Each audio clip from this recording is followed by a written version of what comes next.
看过《西游记》的女儿国，你看过老挝的女儿国吗？打开世界地图，老挝是一个很小的国家，男女比例为1:3。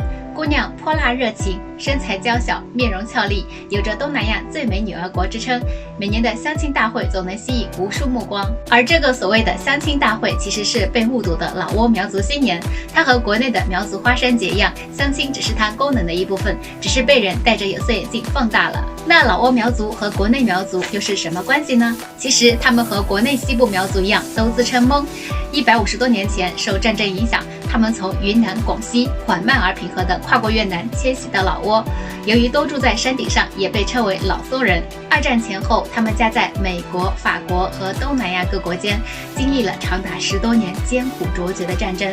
战后，一部分老挝苗族迁徙到了美国、法国、加拿大等西方国家。今天，老挝苗族人口超过了90万，占其总人口的6%，是老挝的3大民族之一，在川矿、万象和桑努等地都有分布。他们也通过多年血和泪的牺牲，不仅赢得了平等的政治地位，也在异国文化中顽强传承着自己的民族文化。每年的12月18日是老挝的苗族新年，他们都会身穿节日盛装走上花山场祭祀祖先，同时举行斗牛、唱歌、抛绣球和选美比赛等活动，让古老的中国民族文化成为了东南亚土地上一道亮丽的风景线。